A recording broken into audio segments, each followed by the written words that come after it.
Qui est l'infirme? L'homme paralysé? L'homme debout?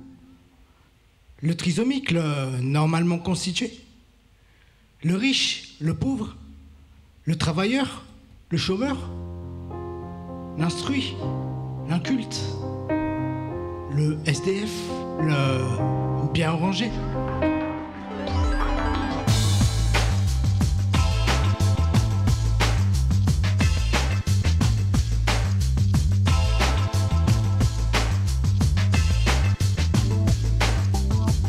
Bonjour et bienvenue à cette nouvelle rencontre de Human Diversity, un cycle de rencontres où nous pourrons découvrir, explorer toute la pluralité de l'être humain. Et aujourd'hui, nous avons même deux invités. Bonjour à vous. Bonjour. Bonjour. Mais qui êtes-vous? Alors moi je suis Sonia, slameuse, et slameuse, percussionniste, et avant j'étais coiffeuse, perruquière, maquilleuse, et aussi animatrice radio. Formidable Sonia, beaucoup d'activités, beaucoup de sujets à aborder avec vous. Et vous? Alors moi je m'appelle Joseph, j'ai 41 ans, je suis en foyer occupationnel, en foyer de vie, depuis 19 ans. Le slam c'est votre vie aussi, non? Enfin je m'y suis mis il n'y a pas si longtemps en fait, je m'y suis mis à la suite d'une annonce que j'avais eue. Oui. Qui s'appelait Fais ton slam. En fait, le but du jeu, c'était d'inclure dans le slam la phrase de Grand Corps Malade, il nous restera ça. Donc c'est une phrase qui vous a amené dans cet univers du slam. C'est ça. Mais pour vous, c'est quoi le slam? Qu'est-ce que ça signifie pour vous? C'est un moyen d'expression, c'est dire ce qu'on a sur le cœur. Ouais. Du moins, moi, c'est pour ça que j'écris en tout cas. Donc vous écrivez, vous faites du slam et vous écoutez sans doute aussi d'autres slammeurs? En matière de musique, je suis éclectique. J'ai mes périodes oui. rap, Oui. puis mes périodes pop-rock. Oui. Et donc pour vous, c'était une phrase qui vous a amené au slam, et vous, qu'est-ce qui vous a amené au slam? Eh bien moi en fait, avant de connaître le slam, déjà j'écrivais, ouais. Mais pour moi, ouais.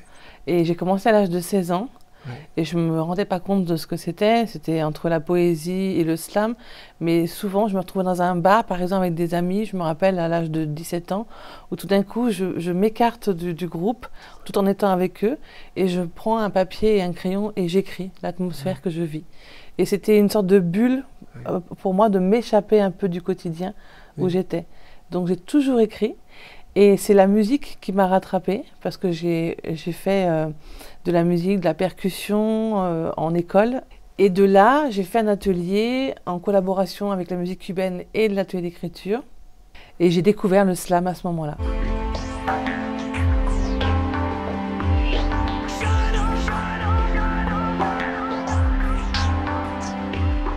Pour vous, écrire, c'est une sorte de bulle, ouais. Bouée de survie, peut-on dire? Ouais. Oui.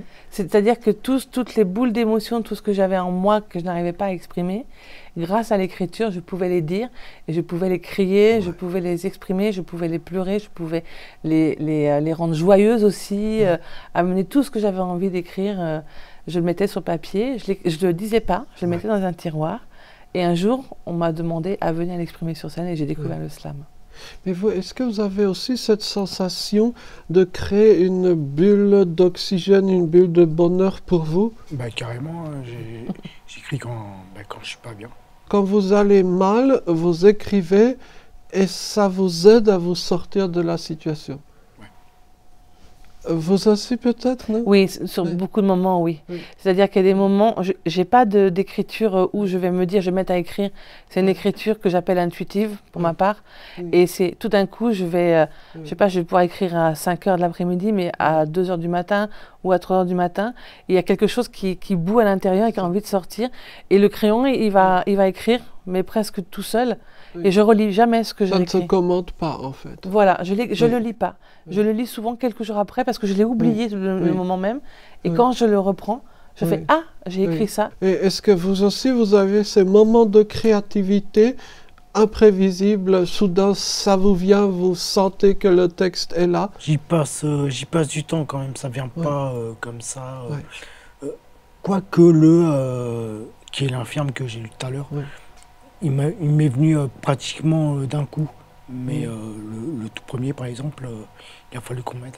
Vous n'avez, je dirais pas, exploré des univers d'autres types d'expressions, un peu comme Sonia, ou pas encore, ou c'est dans vos projets? Dites-nous. Si, je fais du théâtre forum, c'est une forme de théâtre participatif en fait. Oui.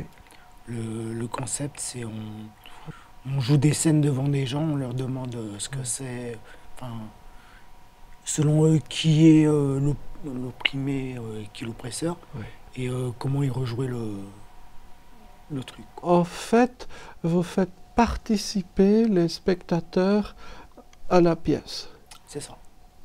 Dans le théâtre, souvent on enseignait, un théâtre un peu ancien, on enseignait qu'il fallait au contraire pratiquer la distanciation. Donc là, vous faites l'inverse, vous faites une sorte d'inclusion créatrice, créative. C'est ça. Ça vient d'Amérique du Sud, le théâtre forum. Oui. Et donc, vous écrivez des morceaux, des pièces Non, c'est pas moi qui écris. Moi, je suis qu'acteur. Ça vient en supplément de vos activités dans le slam, ou comment est-ce que c'est la même sensation que vous retirez du théâtre et du slam, ou c'est autre chose?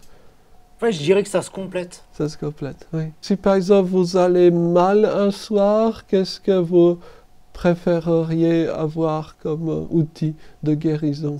Immédiatement là, je dirais l'écriture. Et donc, on retrouve ce que vous nous avez dit par rapport à l'écrit. Depuis toute petite, j'ai souvent refoulé et gardé mes émotions. Et l'écriture m'a aidée à communiquer avec les autres, autant dans le milieu professionnel que dans le milieu personnel. Malgré que j'ai fait une formation de CNV, communication non violente, quand même l'écriture, c'est ce qui m'a le plus aidé à pouvoir communiquer sans mettre par-dessus l'émotion qui peut parfois être assez vive. Oui, oui. Mais donc pour vous, la communication est verbale, en tout cas pas par image. Elle est plus verbale, oui, pour plus moi. verbale. Et pour vous, vous avez aussi ce profil plutôt verbal? Pareil pour moi.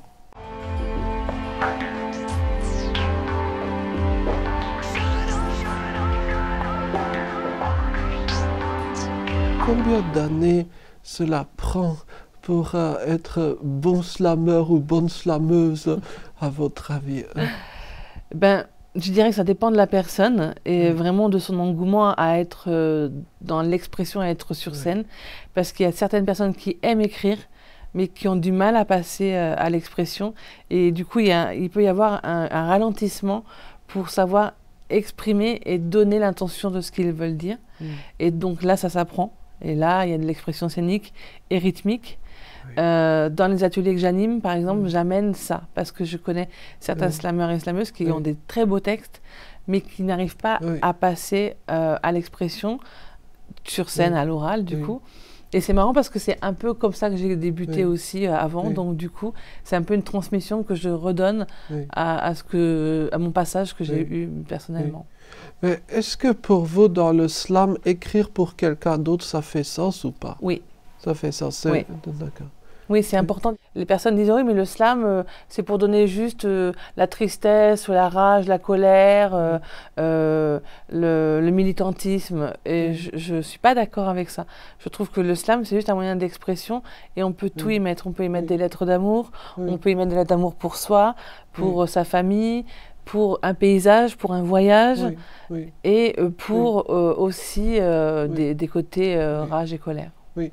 Mais à votre avis, qu'est-ce qu'on peut mettre dans le slam? Qu'est-ce qu'on peut exprimer pour vous? C'est juste exprimer ce qu'on a sur le cœur. On me dit que mes textes sont trop revendicatifs. On m'a dit ça il y a pas longtemps. Mais j'arriverai pas à écrire autre chose en fait. Oui. Vous êtes avant tout militant. Ouais, voilà. Écrire la pluie et le beau temps, les petits oiseaux, tout ça, ça m'intéresse pas plus que ça en fait. Oui, oui. Donc nous avons deux visions du slam assez différentes. entre un slam militant, presque comme dans une manif avec les affiches, les pancartes, et puis un slam, on pourrait dire, presque de type poésie post-romantique peut-être. C'est ça. Oui, oui. C'est ça. Oui. Et qui en même temps rejoint ça, puisque pour moi, c'est les textes de Joseph, depuis qu'il est à l'atelier, c'est vraiment pour moi des textes d'amour qu'il fait. Oui. Donc ils sont revendicateurs, mais c'est son passage à lui, c'est son passage de vie qui amène à ce qu'il ait besoin de dire ça maintenant. Et j'ai eu ça quand j'étais au tout début du slam, et maintenant je l'ai moins.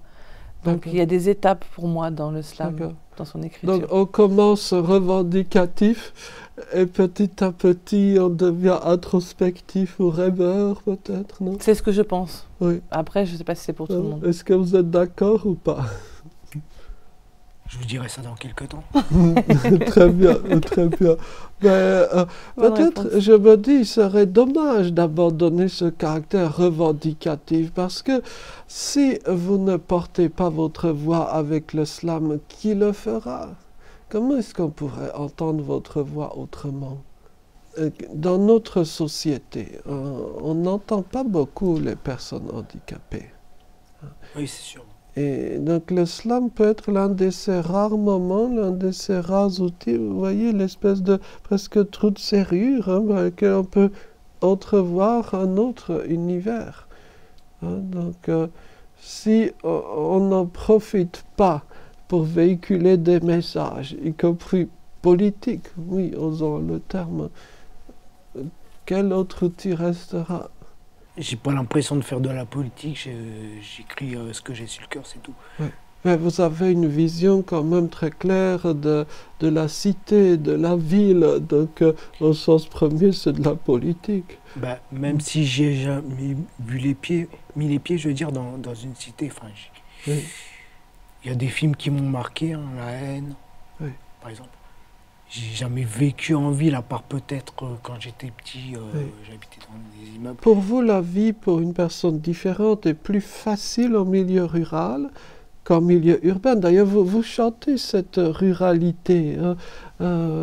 C'est un constat que vous avez fait. Oui. Et vous, qu'est-ce que vous en pensez? Est-ce que pour une personne différente, la vie est plus facile en milieu rural? Si la personne est bien entourée et si elle a beaucoup d'amis et la famille, elle se sentira bien et elle sera suffisamment battante pour y arriver.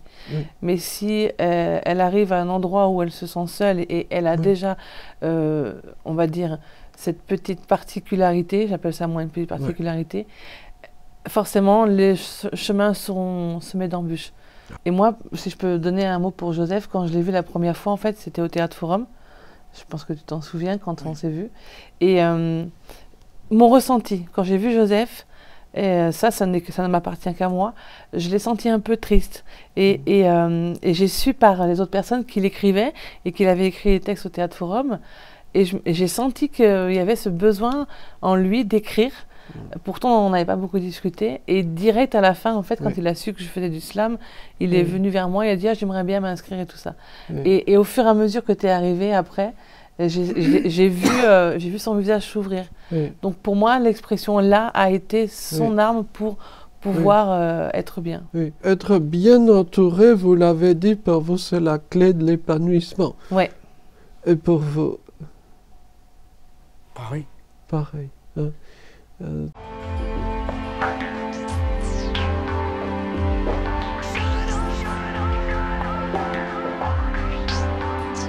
Comment est-ce qu'on pourrait rendre l'univers urbain plus accueillant, plus inclusif pour des personnes, que sais-je, handicapées ou ayant une spécificité, pour reprendre votre terme?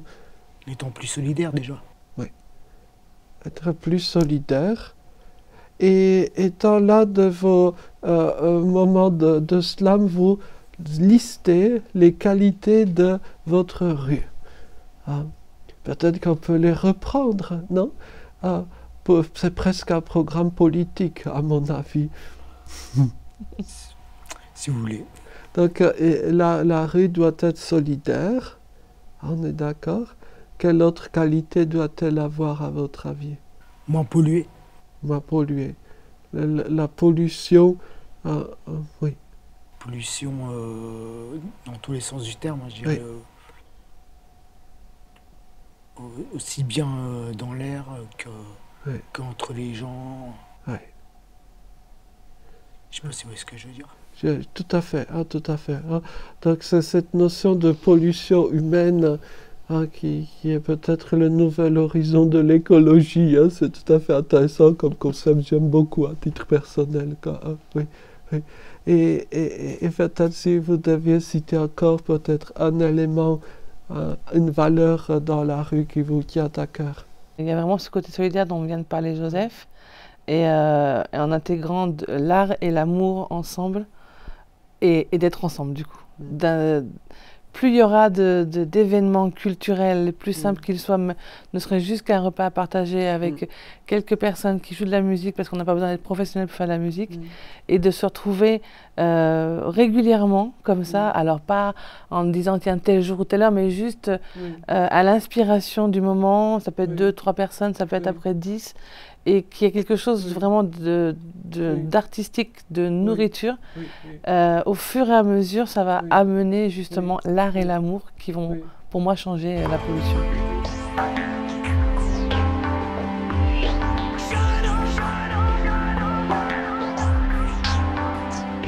L'art, l'amour, les repas partagés, est-ce qu'il y a de ça dans les foyers occupationnels? Quelle est votre expérience, votre vécu? Là où je vis, il y a un petit peu tout, tous les handicaps physiques mélangés. Donc, on est nombreux aussi. C'est peut-être aussi ça qui fait que des fois ça se tire dans les pattes, tout ça. Donc il y a des conflits. Des tensions. Quoi. Des tensions. Et justement, cette notion de vie entre personnes ayant toutes sortes de spécificités ou de handicaps, est-ce que vous pensez que c'est une bonne chose? Ça pourrait être une bonne chose qu'il y ait tous les types de handicaps, ne serait-ce que pour l'inclusion, pour apprendre à se connaître. Et donc, vous pouvez découvrir toutes sortes de différences humaines, toutes sortes de profils humains. Est-ce qu'il y a des gens avec lesquels vous ne vous entendez pas du tout? D'une manière générale, si je m'entends avec à peu près tout le monde, sauf avec ceux qui ne veulent pas me parler. Donc vous pensez vraiment qu'on peut devenir ami avec tout le monde? Ça c'est un sacré défi pour l'humanité. C'est peut-être une vision un petit peu bisounours du... Et qu'est-ce que vous en pensez? Moi, je suis d'accord avec Joseph sur ça. On peut devenir ami avec tout le monde. Oui. Enfin, dans ma vie, j'ai pas d'ennemis. Et si j'en avais un, c'est parce que la personne viendra m'attaquer, en fait. Et je serais juste en self-défense et non pas en attaque. Et pourtant, j'ai été révolutionnaire, pourtant j'ai fait des manifestations, pourtant j'ai été militante, pourtant j'ai eu de la rage et de la colère, mais c'était ma rage et ma colère intérieure, personnelle, et pas celle des autres. Et donc, quand l'humain arrêtera de juger l'autre et arrêtera d'être toujours, c'est à cause de l'autre que je suis comme ça, ça bougera. Mais pour ça, il faut commencer dès le plus jeune âge, dès l'éducation, à changer cette manière de penser et non pas à amener les enfants dans la concurrence. Moi, je crois en cette humanité parce que je vois que les jeunes voient les choses différemment, malgré qu'ils aient les écrans. Je les vois penser et voir différemment. Est-ce que le handicap augmente ou alors il diminue cette rage, cette colère? Qu'est-ce que vous en pensez? Ça dépend de comment on le vit, en fait. Comment on vit son handicap. Et donc j'imagine certaines personnes au foyer le vivent bien, d'autres très mal. Et vous, où est-ce que vous vous situez sur cette échelle? Moi, je ne le vis pas trop mal. Dans la mesure où c'est de naissance et où je ne suis pas trop handicapé par rapport à beaucoup. Est-ce qu'il y a des personnes vraiment heureuses au foyer? Je ne suis pas sûr. Mais qu'est-ce qu'on pourrait faire au foyer pour rendre davantage de personnes heureuses? Parce que c'est très triste que vous venez de nous dire que les gens en vérité ne sont pas heureux. Qu'est-ce qu'on pourrait faire? Proposer des choses. Mais il y a aussi des gens dans mon foyer qui sont dépendants, qui sont handicapés, quasi grabataires, quoi. Ils ont que la parole, en fait. Oui. Là, j'aimerais pas être à leur place. Est-ce que vous pensez qu'un handicap, tel ou tel handicap, puisse être incompatible avec le bonheur?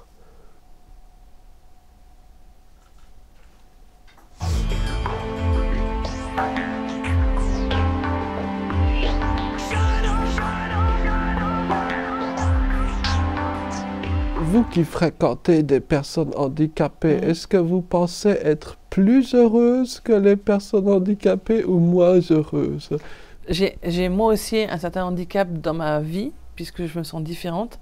Mais le fait de voir qu'il y en a d'autres qui ont d'autres handicaps plus que moi, comme tu pourrais dire, Joseph, le côté grabataire, ben, si je peux leur apporter quelque chose, leur apporter ne serait-ce qu'une graine de bonheur, eh ben, ça me fait du bien. Je me sens bien, en fait. Ça m'apporte du bonheur. Oui. Et de les voir sourire, ça m'apporte du bonheur. Pour moi, ça serait bien qu'il y ait vraiment un mélange de toutes personnes. C'est-à-dire des personnes en situation de handicap, mais pas forcément des personnes en situation de handicap physique. Des personnes qui ne le sont pas non plus. Pour moi, il ne peut pas y avoir de richesse s'il n'y a pas de mélange de genres, en fait. Oui. Et donc, c'est vrai que son foyer, on ne leur propose pas d'activité. Ah, d'accord. Et on a eu. Mais il y a moins de choses qu'avant. Oui. Mais pour vous, idéalement, combien d'heures d'activité par jour il faudrait? Au moins une demi-journée. Et combien est-ce que vous en avez concrètement? Ben, moi, je fais beaucoup de choses à l'extérieur, hein, entre le slam, le théâtre forum, au théâtre, au foyer, je veux dire. Il y a un standard, je tiens le standard. Ah, très bien. Ben, ça m'occupe, bon, même si des fois il n'y a pas beaucoup d'appels. Et pourquoi est-ce que ce sont les personnes dites valides qui font, comme on dit, l'encadrement, et les personnes dites handicapées qui, entre guillemets, exécutent, quoi?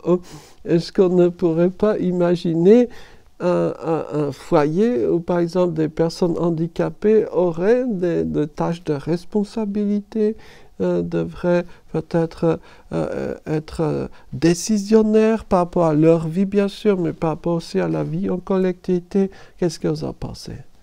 Il y a ça dans mon foyer. Il y a un comité des résidents. Il y a quelqu'un qui s'occupe de la trésorerie, quelqu'un qui s'occupe des relations intérieures, quelqu'un qui s'occupe des relations extérieures. Il y a aussi un CVS, un conseil de la vie sociale, où certains résidents, pas que des résidents, hein, du personnel aussi, en font partie. Oui.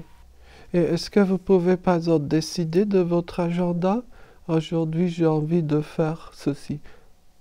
Moi, je pourrais. Oui, oui. Et ça veut dire que pour d'autres, peut-être pas, non? Que d'autres ne le peuvent pas? Il y a beaucoup d'handicaps lourds. Oui.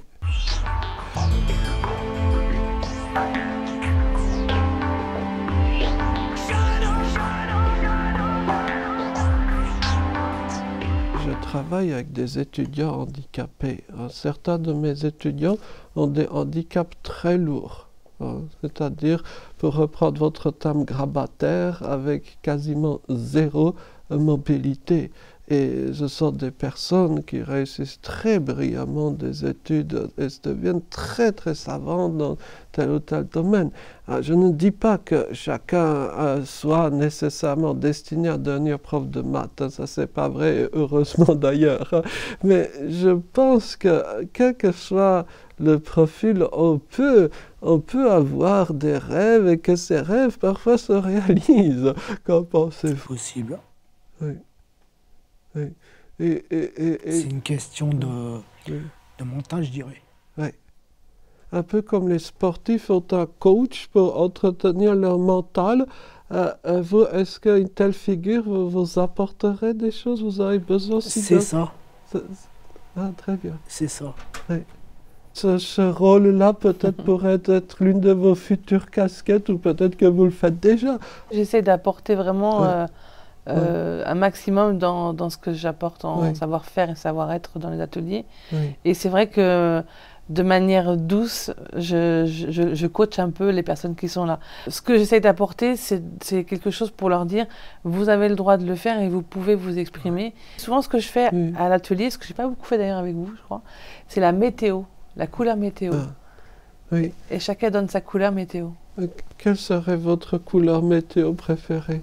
Ma couleur météo, ben, ça dépend de l'état d'esprit Oui. dans lequel Oui. je suis. Du moment, oui. Oui. Une météo intérieure qui varie suivant les jours, quoi, hein.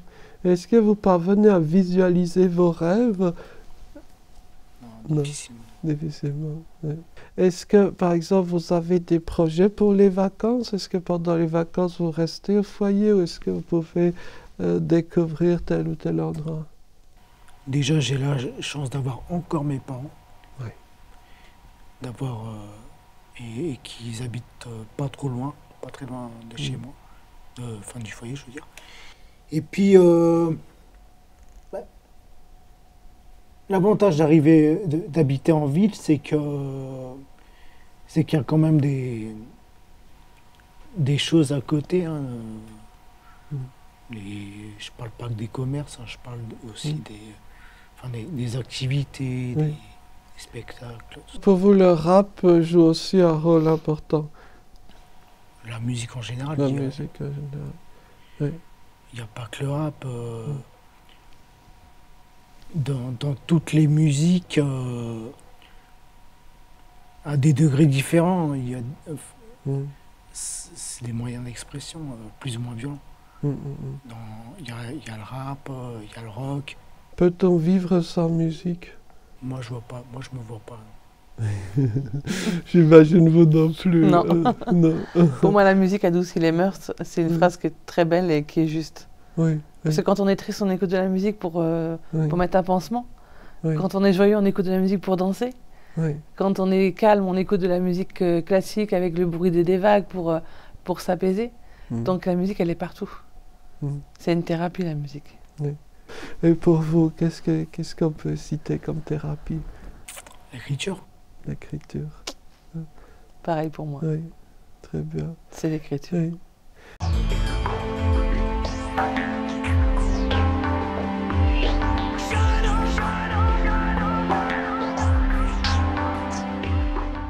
Et parmi vos camarades au foyer, quels sont les trucs pour se rendre heureux que vous avez observés au foyer? J'ai pas l'impression de voir beaucoup de gens heureux autour de moi. Oui. Ça vient peut-être du fait qu'on est trop les uns sur les autres. Oui. Qu'on est nombreux, on est 58 quand même. Quelle est la taille maximale d'un foyer pour vous? Foyer idéal? Oui, foyer idéal, oui. Dans le petit monde de l'autisme, on dit parfois 7, 8, 9. Est-ce que vous pensez que c'est pas assez ou c'est trop? 7, 8, 9, c'est quand même pas beaucoup. Hein. C'est pas assez. Vous préférez qu'il y ait un peu plus de monde? Une vingtaine peut-être? Déjà. Oui. J'aurais une question politiquement très délicate à vous poser. C'est un peu le débat actuel en matière de handicap. Faut-il supprimer les foyers, oui ou non? Qu'est-ce que vous en pensez? Non. Juste proposer plus de choses. Oui. Au niveau des locaux, par exemple. Mon foyer, il est bien placé en fait, puisqu'il y a la ville d'un côté et puis il y a un parc de l'autre. D'accord. Donc un parc, un petit espace de nature, un coin de nature. Ouais. Au foyer, il y a des fois des activités ciné-débat. Oui. Je trouve ça intéressant. Donc on montre un film et puis les gens participent, discutent du film, c'est cela? Ouais.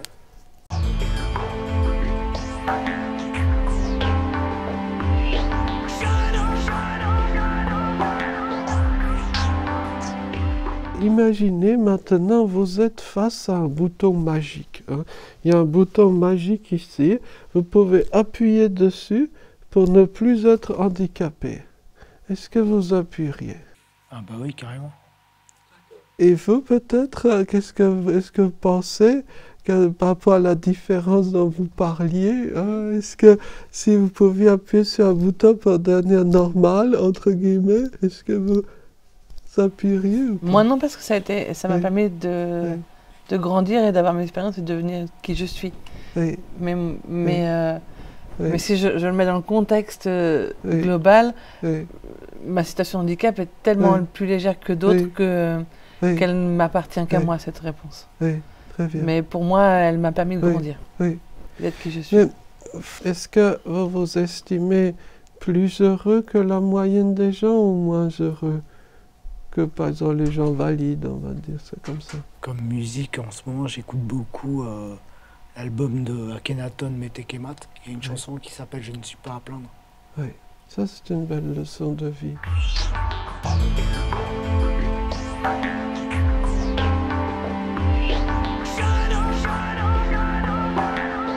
Nous avons ici, chez Human Diversity, pour habitude de dire que pour l'inclusion, il suffirait de presque rien. C'est quoi pour vous ce presque rien? Ben, je dirais 2 mots, les mêmes que tout à l'heure. Oui. L'art et l'amour. Oui. Donc, pour moi, c'est ceux qui sont les plus importants pour pouvoir faire ce presque rien dans l'inclusion. Oui. L'art et l'amour, ce qui manque le plus au monde, peut-être? Oui. Le fait de je te vois comme tu es, mais pas comme tu représentes. Pas dans l'apparence, mais dans ce que tu es et ce que tu sais faire. Oui, oui. Et pour vous, ce presque rien, qu'est-ce que c'est? Bah, qu'on arrête de se tirer dans les pattes déjà. Oui. Qu'on arrête de râler. Oui. Si on arrête de se tirer dans les pattes, de s'auto-limiter, pour ainsi dire, le champ des possibles s'ouvre. C'est cela. Oui. Merci beaucoup pour ces paroles, pour ces échanges. Je serais heureux peut-être un jour de découvrir votre foyer. Ce serait une visite, je pense, instructive pour moi. Et puis je vous souhaite le meilleur par rapport à votre avenir. Je suis sûr que vous pourrez faire beaucoup, beaucoup de choses. Merci pour ce temps d'échange. Une belle journée. Merci beaucoup.